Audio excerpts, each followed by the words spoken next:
जय हिंद बच्चों। आप सब लोग जानते हैं कि कोरोना से जंग अभी पूरी दुनिया कर रही है।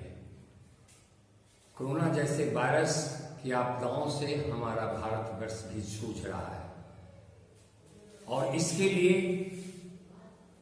हम अपने घर पर ही रहकर इससे बचाव कर रहे हैं। ऐसे अवस्था में विद्यालय की व्यवस्था है ऑनलाइन शिक्षा के द्वारा अपने बच्चों को पढ़ाने का।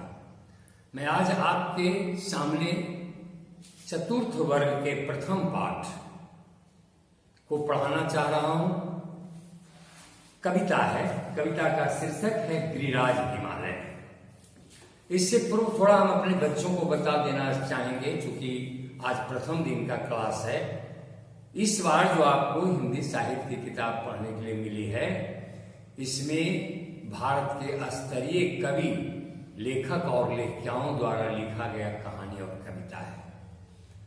इसके लेखिका हैं चंचल मिश्रा जी। याद रखेंगे बच्चे, आपके यहाँ जो किताब पढ़ाया जा रहा है, आप जो इस वर्ष पढ़ेंगे, उस किताब का नाम है भाषा सागर। कृपया आप इसको मेमोरी में रखेंगे या लिख लेंगे। भाषा सागर। भाषा सागर के तहत आज हम प्रथम पाठ आपको पढ़ा रहे हैं, जिसके लेखिका, किताब की लेखिका हैं चंचल मिश्रा जी, और कविता जो पढ़ा रहे हैं गिरिराज हिमालय।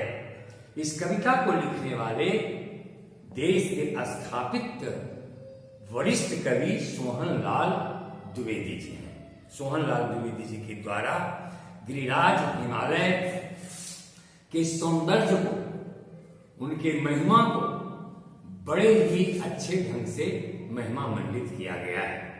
आप जानते हैं, दुनिया का सबसे ऊंचा हिमालय पहाड़ है। हिमालय भारत को मस्तक और मुकुट के रूप में भी बताया गया है। यह पर्वतों का राजा है, इसलिए हिमालय को पर्वतों का राजा कहा गया है। और हमारे सुमित्रा, हमारे सोहनलाल द्विवेदी जी ने गिरिराज हिमालय शीर्षक देकर पर्वत हिमालय का सभी गुणों को बड़े ही अति सुंदर ढंग से, मोहक ढंग से, मनमोहन ढंग से चित्रित किया है। मैं आपके समक्ष किताब से, पुस्तक से कविता भी पढ़ रहा हूं, और आप देखेंगे मोबाइल पर गौर से कि यह सारी कविता की पंक्तियां लिखी हुई है। जहां कलिष्ठ शब्द हैं, वे भी शब्द के अर्थ लिखे हुए हैं। इसे आप सुनेंगे। यह है भारत का शुभ्र मुकुट, यह है भारत का ऊंच भार। भारत का सबसे ऊंचा पर्वत हिमालय को हम अपने देश का सिर और सुंदर मुकुट मानते हैं। कवि हिमालय को मुकुट और सर, भार के रूप में मानते हुए पिरोने का काम किया है कविता छंदों में। सामने अचल जो खड़ा हुआ, हिमगिरि विशाल, गिरिवर विशाल।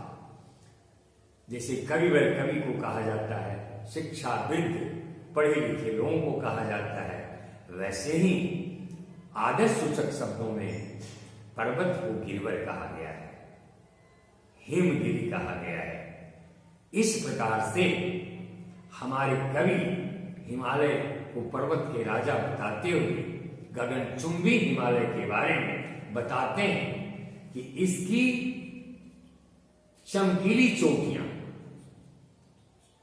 जो आसमान को छूती है, बर्फ से ढकी हुई है, इसका चित्रण इन्होंने किया है। कितना उज्जवल, कितना शीतल, कितना सुंदर इसका स्वरूप है, चूम रहा गगनांगन का इसका उन्नत मस्तक अनूप। अनूप कहते हैं अति सुंदर को। इतना अति सुंदर हिमालय लग रहा है, इतना मोहक और मनोहर लग रहा है, जो गगन को चूम रहा है, आसमान को चूम रहा है।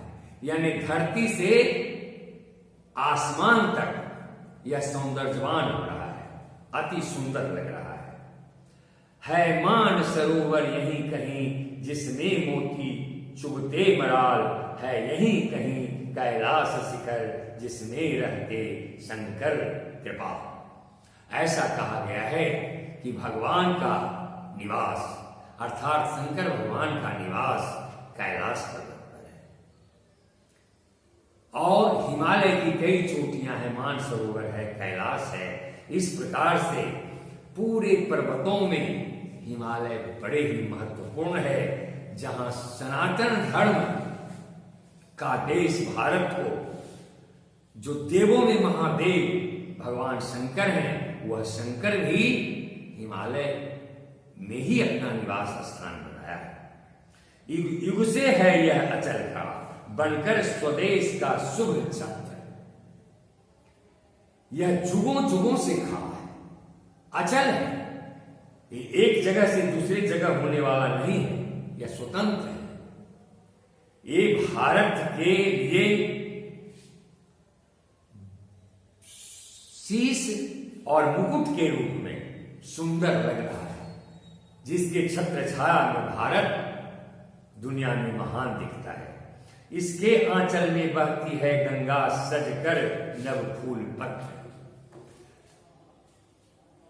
इसी भारत में गंगा जैसी पवित्र नदियां भी बहती है और वह पवित्र नदियां जो है, जो हिमालय पर बर्फ है, वही बर्फ पिघल पिघल कर गंगा जैसी नदियां को निर्माण करती है।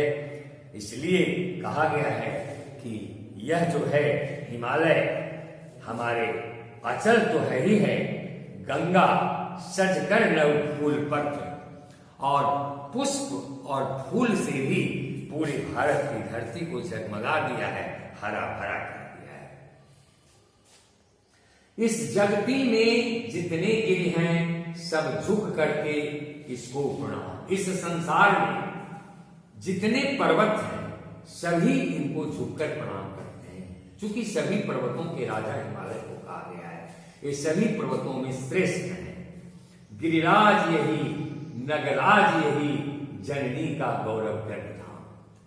हमारी मातृभूमि भारत का बहुत बड़ा गौरव है इस गिरिराज से, जिसे नागराज भी कहा गया है। इस पार हमारा भारत है, उस पार चीन जापान देश। हमारा सुरक्षा कवच भी है हिमालय। इस पार हमारा भारत है, उस पार चीन जापान देश। मध्यस्थ खड़ा है दोनों में एशिया खंड का यह नरेश। यह भारत जो है चीन, जापान और भारत के बीच में है, जो भारत को सुरक्षा कवच के रूप में भी जाना जाता है और दोनों देश के बीच मध्यस्थता भी करता है। एक तरफ भारत है, दूसरी तरफ चीन और जापान है। संक्षिप्त रूप में हम अपने बच्चों को आज साधारणतः सोहन लाल द्विवेदी द्वारा हिमराज हिमालय शीर्षक पर रचित कविता को आपके सामने हम पढ़कर सुनाया।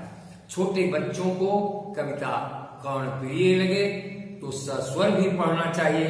मैं एक आध कड़ी अपने बच्चों को सस्वर पढ़ाकर सुनाता हूँ, जिससे कविता याद करने में सुलभ होती है, मन को मोहक लगता है, मनोहर लगता है और मस्तिष्क में उसको रखने में, मौखिक याद कर लेने में बड़ी मदद करती है सस्वर कविता पाठ। सस्वर कविता पाठ आप इस तरह से करें तो आप शीघ्र याद कर लेंगे।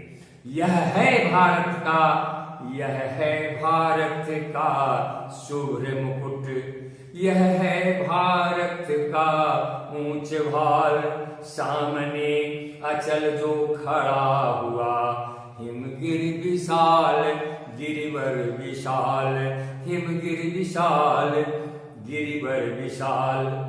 कितना उज्ज्वल, कितना शीतल, कितना उज्ज्वल, कितना शीतल, कितना सुंदर इसका स्वरूप है, चूम रहा गगनांगन को इसका उन्नत मस्तक अनूप है। मान सरोवर यहीं कहीं जिसमें मोती चुगते मराल है। यहीं कहीं कैलाश शिखर जिसमें रहते शंकर कृपाल, जिसमें रहते शंकर कृपाल। मैं आपके समक्ष वक्त का महत्व देते हुए 4-4 पंक्ति का 3 कड़ी सस्वर पढ़कर सुनाया। मुझे आपसे पूरी उम्मीद है कि इसी तरह पूरी पंक्तियों को सस्वर पढ़कर आप याद करेंगे तो निश्चित आपकी कविता शीघ्र याद हो जाएगी। कविता यदि याद हो जाती है तो पुनः आपके जो स्मरण में कविता आई है उसे आप सुना भी सकते हैं। जय हिंद।